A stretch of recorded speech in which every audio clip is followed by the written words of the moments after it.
Hi friends, welcome to my channel. నేను మీ శ్వేత. Friends, ఇక్కడ చూపిస్తున్నట్టు షోల్డర్ జాయింటింగ్ బయటికి కనిపించదు, హెమ్మింగ్ మనం చేయితో చేయాల్సిన అవసరం ఉండదు. అది ఈ వీడియోలో నేను క్లియర్గా చూపిస్తాను. వీడియో ఎక్కడ స్కిప్ చేయకుండా చూడండి. ఓకే ఫ్రెండ్స్, వీడియోలోకి వెళ్దాం. ఫ్రెండ్స్, ఇక్కడ నేను ముందుగానే ఫీజింగ్ క్లాత్ అంటే నెక్ కట్ చేసుకొని ఐరన్ చేసి పెట్టుకున్నాను. మీరు కూడా అలా చేసుకోండి. నెక్స్ ఎలా కట్ చేయడం తెలియకపోతే నాకు ఒక కామెంట్ చేయండి, నేను చూపిస్తాను ప్రతిదీ. ఫ్రెండ్స్, ఇక్కడ మనం లైనింగ్ ఉన్న డ్రెస్కి మాత్రమే ఈ టిప్ అనేది పనిచేస్తుంది. ఎందుకంటే లైనింగ్ లేని డ్రెస్కి ఇది రాదనమాట. బయటికి కుట్టు కనిపిస్తుంది కాబట్టి ఓన్లీ లైనింగ్ డ్రెస్కి మాత్రమే. అందుకని నేను లైనింగ్ తీసుకొని దానికి ఇప్పుడు నెక్ మనం ఏదైతే కటింగ్ చేసుకొని ఐరన్ చేసి పెట్టుకున్నామో దాన్ని కరెక్ట్గా చూసి ఎక్కడికక్కడ పిన్స్ పెట్టేసుకొని తర్వాత కుట్టేసుకుంటాను. ఈ పిన్స్ పెట్టుకోవడం వల్ల ఏంటంటే మనకి అసలు క్లాత్ అనేది ఎక్కడ జరగకుండా నీట్గా మనం కుట్టేటప్పుడు కూడా ఈజీగా ఫినిషింగ్ నీట్గా వస్తుందన్నమాట. కంపల్సరీ ప్రతి ఒక్కరు మిషన్ నేర్చుకున్న వాళ్ళ దగ్గరైనా సరే, నేర్చుకున్న వాళ్ళైనా సరే ఎవరి దగ్గరైనా సరే పిన్స్ ఉంటే బెటర్. ఏ క్లాత్ కదలొద్దు అన్నప్పుడు ఈ బాల్ పిన్స్ చాలా బాగా యూజ్ అవుతాయి. ఇలా కుట్టేసుకున్న దాన్ని ఇప్పుడు మనం మెయిన్ క్లాత్ ఉంటుంది కదా, అంటే మనకి డ్రెస్ మెటీరియల్ ఉంటుంది కదా, ఇప్పుడు ఆ క్లాత్కి పైన పెట్టేసుకొని ఎలా కుట్టాలో ఇప్పుడు నేను చూపిస్తాను. ఒకవేళ మనకు కనిపించట్లేదు అనుకుంటే ఇట్లా మార్క్తో ఒక మార్కింగ్ వేసుకోండి షేపు. అప్పుడు మనకు కొంచెం ఈజీ అవుతుంది. ఫ్రెండ్స్, ఇక్కడ ఇది పైకి అనమాట. అంటే మనం ఫీజింగ్ క్లాత్ ఏదైతే కుట్టామో అది పైకి, అంటే బ్యాక్. ఇది సీదా. ఇప్పుడు ఇక్కడ సైడ్ ఏముండదు, ఇలా పెట్టి మాత్రమే కుడతాము. ఇప్పుడు మెయిన్ క్లాత్ ఉంటుంది కదా, దానిపైన ఎలా పెట్టాలో ఒకసారి చూడండి. మీరు ఏదైనా సరే వీడియో చూసేటప్పుడు స్కిప్ చేయకుండా చూడండి, ఈజీగా అర్థమైపోతుంది. మెయిన్ క్లాత్ సీదా పైన, ఇది సీదా పెట్టానమాట. ఫీజింగ్ క్లాత్ కుట్టేసింది మధ్యలో ఉంది, ఇది పైకి సీదా అనమాట. మనం ఇంతకుముందు మార్కింగ్తో లైన్ వేసుకున్నాం కదా, అదే లైన్ పైన కుట్టేసుకుంటూ వెళ్ళిపోవాలి. నాకైతే ఇది చాలా బాగా నచ్చింది. నేను ఒక యూట్యూబ్ ఛానల్లో చూసి నేర్చుకున్నాను. ఆల్మోస్ట్ నేను చూసేటివి, కుట్టేటివి, టిప్స్ అండ్ ట్రిక్స్ అన్నీ ఇంచుమించు నా ఓన్గా కొన్ని ఎక్కడో చూసినవి ఉంటాయి. ఇంకొకటి విషయం ఏంటంటే, తెలియక చాలా టైం వేస్ట్ చేసుకునే బదులు ఇలాంటి కొన్ని చిన్న చిన్న టిప్సే అనుకుంటాం, కానీ చాలా టైం సేవ్ అవుతుంది. మీరు కూడా అలానే చేసుకోండి, కుట్టేది తొందరగా అవుతుంది. ఫ్రెండ్స్, ఇప్పుడు మధ్యలో ఉన్న క్లాత్ అంతా కట్ చేసుకోవాలి. ఇది బాల్ పిన్స్ అనమాట. ఇది కూడా నేను నా ఓన్గా తయారు చేసుకున్నాను. ఆ వీడియో మీరు చూడకపోతే ప్లేలిస్ట్లో ఉంది, ఒకసారి చూడండి నా ఛానల్కి వెళ్ళి.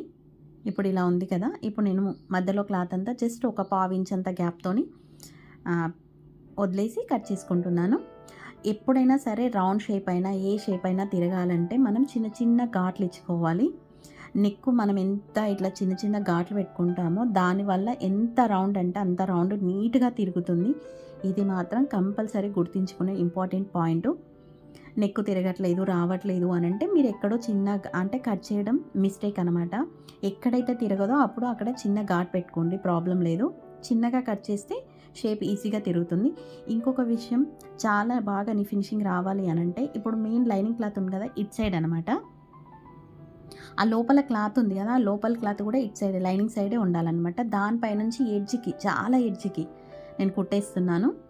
ఈ కుట్టేయడం వల్ల ఏంటంటే వెనక్కి ఈజీగా వెళ్ళిపోతుంది. ఒకటి మనకి నెక్ ఫినిషింగ్ చాలా బాగుంటుంది. అసలు మనం కుట్టేది ఎప్పుడైనా సరే ఫినిషింగ్ ఉందనుకోండి, మనం కస్టమర్ని మనం పిలవాల్సిన అవసరం ఉండదు, వాళ్ళే మనని వెతుక్కుంటూ వస్తారు.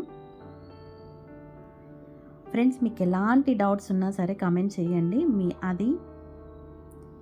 మీకు ఎలాంటి డౌట్స్ ఉన్నా కమెంట్ చేస్తే నేను రిప్లై ఇస్తాను ఖచ్చితంగా. ఇలా ఒక కుట్టేసుకున్న తర్వాత మీరు అసలు వద్దన్న వెనక్కి ఫోల్డింగ్ అయిపోతుంది చూడండి. ఈజీ అన్నమాట. మనం అడ్జస్ట్ చేసుకుంటూ వెనక్కి ఫోల్డింగ్ చేయాల్సిన అవసరం ఉండదు. ఇప్పుడు ఇలా ఉంది కదా, షోల్డర్ జాయింటింగ్ నేను చెప్పాను కదా, షోల్డర్ జాయింటింగ్ కూడా బయటికి కనిపించకుండా అనేది. ఇప్పుడు కిందిది వచ్చేసేమో బ్యాక్ సైడ్ పార్ట్ అనమాట, పైది వచ్చేసేమో ఫ్రంట్ పార్ట్.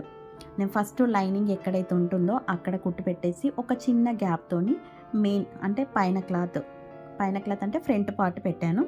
ఇప్పుడు చూడండి, ఫస్ట్ అక్కడ వరకు కుట్టేసుకున్నాను కదా, ఇప్పుడు వెనక లైనింగ్ క్లాత్ ముందు ఫోల్డింగ్ చేసుకుంటున్నా, మళ్ళీ ఒక కుట్టేస్తున్నాను.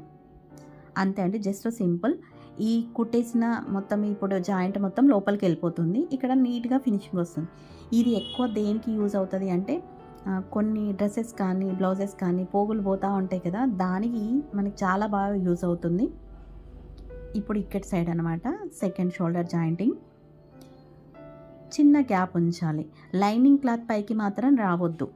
కొంచెం వెనక్కే ఉండాలి. ముందుకు మాత్రం రావద్దు. అప్పుడే నీట్ ఫినిషింగ్ వస్తుంది మనకి. ఫ్రెండ్స్, ఈ వీడియో మీకు చాలా బాగా యూజ్ అవుతుందని నేను అనుకుంటున్నాను. మీకు యూజ్ అవుతుంది అనుకుంటే వెళ్తూ ఒక్క లైక్ కొట్టి వెళ్ళండి. ఫ్రెండ్స్, చూసారు కదా మనకి షోల్డర్ జాయింటింగ్ నీట్‌గా ఫినిషింగ్‌గా వచ్చేసింది. ఆల్మోస్ట్ నెక్ హెమ్మింగ్ లేదు, షోల్డర్ జాయింట్ బయటికి కనిపించట్లేదు.